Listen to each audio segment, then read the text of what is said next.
लक्ष्मी नमः। आज शुक्रवार के पावन अवसर पर मैं आपको वैभव लक्ष्मी से जुड़ी कथा सुनाऊंगी। शुक्रवार का दिन देवी लक्ष्मी को समर्पित होता है। किसी नगर में लाखों लोग रहते थे। सभी अपने अपने कामों में लगे रहते। किसी को किसी की भी परवाह नहीं थी। भजन कीर्तन भक्ति भाव दया माया परोपकार जैसे संस्कार कम होते गए। नगर में बुराइयां बढ़ गईं। शराब जुआ रेस चोरी डकैती वगैरह बहुत से गुनाह नगर में होते रहे। इसके बाद भी बहुत सारे लोग ऐसे भी थे जो अच्छे थे, जिनमें शीला और उसका पति भी आता था। शीला धार्मिक प्रवृत्ति और संतोष स्वभाव वाली थी।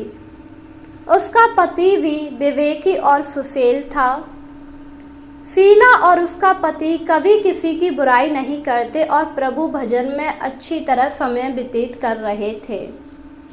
देखते ही देखते समय बदल गया। शीला का पति बुरे लोगों से दोस्ती कर बैठा। अब वह जल्द से जल्द करोड़पति बनने के ख्वाब देखने लगा, जिस वजह से वह गलत रास्ते पर चढ़ पड़ा। उसकी हालत रास्ते पर भटकते हुए भिखारी जैसी हो गई। दोस्तों के साथ अब उसे शराब की भी आदत हो चुकी थी। इस प्रकार उसने अपना जुआ में सब कुछ गंवा दिया। अब वह अपनी पत्नी शीला के साथ भी बहुत बुरा बर्ताव करने लगा था, जिससे शीला बहुत ज़्यादा दुखी रहती। किंतु वह भगवान पर सब कुछ छोड़ दिया। वह अपना अधिकांश समय प्रभु लक्ष्मी के नीचे बिताने लगी।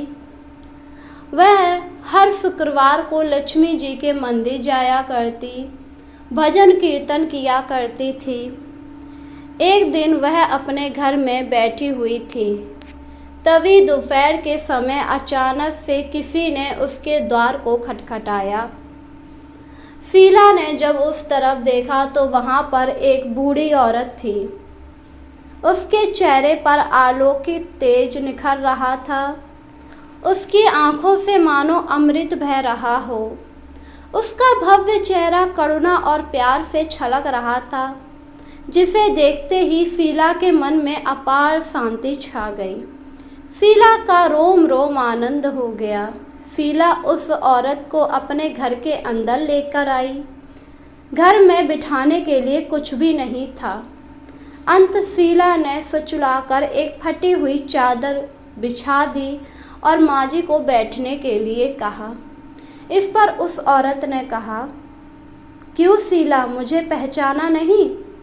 हर शुक्रवार को लक्ष्मी जी के मंदिर भजन कीर्तन के समय मैं भी वहां आती हूँ।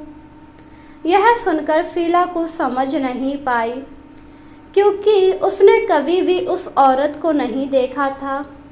इस पर वह औरत फिर बोली, बहुत दिनों से तुम मंदिर नहीं आई, इसीलिए मैं तुम्हें देखने चली आई। मैंने सोचा कहीं तुम्हारी तबीयत तो नहीं खराब।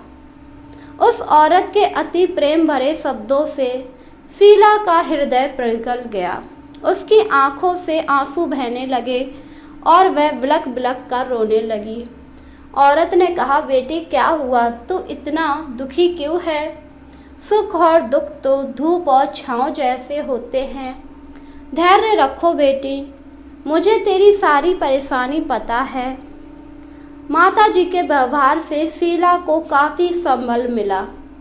सुख की आस में उसने उस औरत को अपनी सारी कहानी कह दी। कहानी सुनकर उस औरत ने कहा, कर्म की गति न्यारी होती है। हर इंसान को अपने कर्म का फल भुगतना ही पड़ता है। इसीलिए अब तू चिंता मत कर। अब तेरे कर्म पूरे हो चुके हैं। अब तुम्हारे सुख के दिन भी अवश्य आएंगे। तू माँ लक्ष्मी जी की भक्त है, तो उनका व्रत भी रख, इससे सब कुछ ठीक हो जाएगा। यह सुनकर शीला ने पूछा, कि उनकी व्रत विधि क्या है। मुझे कृपया करके पूरी व्रत विधि बता दीजिए, क्योंकि मैंने कभी भी लक्ष्मी माँ का व्रत नहीं किया है। यह सुनकर उस औरत ने कहा, बेटी, माता लक्ष्मी का व्रत बहुत ही सरल है।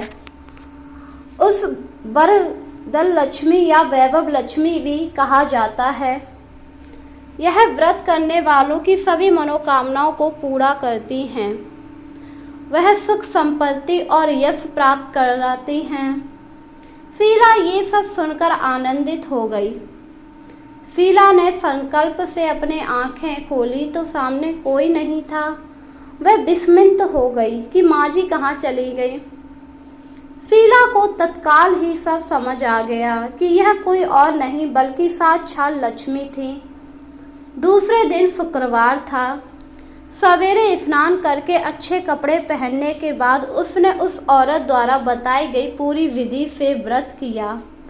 आखिरी में प्रसाद बांटा और सबसे पहले प्रसाद अपने पति को खिलाया। प्रसाद खाते ही पति के स्वभाव में फर्क पड़ गया। उस दिन उसने अपनी पत्नी को मारा भी नहीं, ना सताया, जिससे शीला को बहुत आनंद हुआ। उसके मन में वैभव लक्ष्मी व्रत के लिए श्रद्धा बढ़ गई। शीला ने पूर्ण श्रद्धा भक्ति से 21 शुक्रवार तक वैभव लक्ष्मी व्रत किया। 21वें शुक्रवार को औरत के कहे अनुसार उद्यापन विधि कर 7 स्त्रियों को वैभव लक्ष्मी व्रत की 7 पुस्तकें उपहार में दी। फिर औरत के कहे स्वरूप धन लक्ष्मी स्वरूपा श्री लक्ष्मी की वंदना करके मन ही मन प्रार्थना करने लगी, हे माँ धन लक्ष्मी, मैंने आपको वैभव लक्ष्मी व्रत करने की मन्नत मांगी थी, वह आज व्रत पूरा हो गया है। हे माँ, अब मेरी सारी मनोकामनाओं को पूरा करो, मेरी विपत्ति को हर लो, जिससे सबका कल्याण हो। जिसे संतान ना हो उसे संतान देना, सौभाग्यवती स्त्रियों का सौभाग्य हमेशा अखंड रखना, कुंवारी लड़कियों को मन भावन पति देना। जो आपका ये चमत्कारी वैभव लक्ष्मी व्रत करे उनकी सारी विपत्तियों को दूर कर देना और सभी को सुखी करना। हे माँ लक्ष्मी, आपकी महिमा अपार है। ऐसा बोलकर लक्ष्मी जी के धन लक्ष्मी स्वरूप की छवि को प्रणाम किया।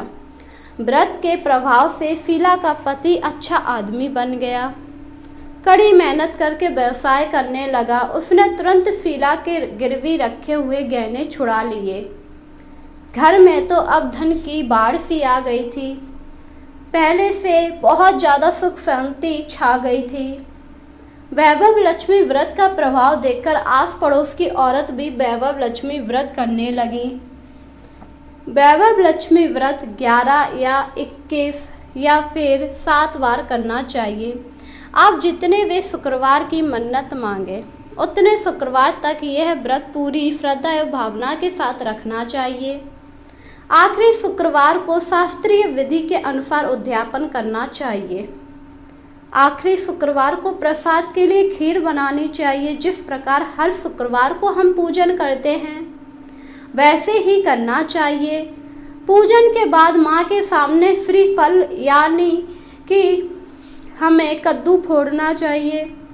कम से कम 7 कुंवारी कन्याओं या सौभाग्यशाली स्त्रियों को कुमकुम का तिलक लगाकर माँ वैभव लक्ष्मी व्रत कथा की पुस्तक एक एक देनी चाहिए। सबको खीर का प्रसाद देना चाहिए। इसी के साथ आपको अपने मन में लक्ष्मी जी की मूर्ति के सामने खड़े होकर प्रार्थना करनी चाहिए और फिर उनसे कहना चाहिए कि मैंने अपनी मन्नत के लिए श्री वैभव लक्ष्मी व्रत किया था। हे माँ, आप मेरी सभी मनोकामनाओं को पूरा करें, हमारी सारी विपत्तियों को दूर करें और सबका कल्याण हो। ऐसा कहने के बाद आपको माता लक्ष्मी के हाथ जोड़ लेने चाहिए। अगर आप इस प्रकार व्रत रखते हैं तो माँ वैभव लक्ष्मी आपकी सारी विपत्तियों को दूर कर देती हैं। वह आपकी सभी मनोकामनाओं को पूरा करती हैं। आपने जो भी मन्नत मांगी होगी लक्ष्मी माँ उसे अवश्य पूरा करेगी। वैभव लक्ष्मी व्रत करने से स्त्रियों को अखंड सौभाग्य प्राप्त होता है। जिनके दिन दशा खराब चल रहे होते हैं उनके दिन दशा सुधर जाते हैं। इसी के साथ यदि कोई परेशान होता है, निर्धन होता है, तो उसके ऊपर माँ लक्ष्मी की कृपा होती है, उसकी निर्धनता माँ समाप्त कर देती हैं। इसलिए आपको शुक्रवार वाले दिन श्री लक्ष्मी जी का व्रत करके उनकी कथा अवश्य पढ़ना चाहिए। ऐसा करने से वैभव लक्ष्मी आपके सारे कष्टों का निवारण करेंगी।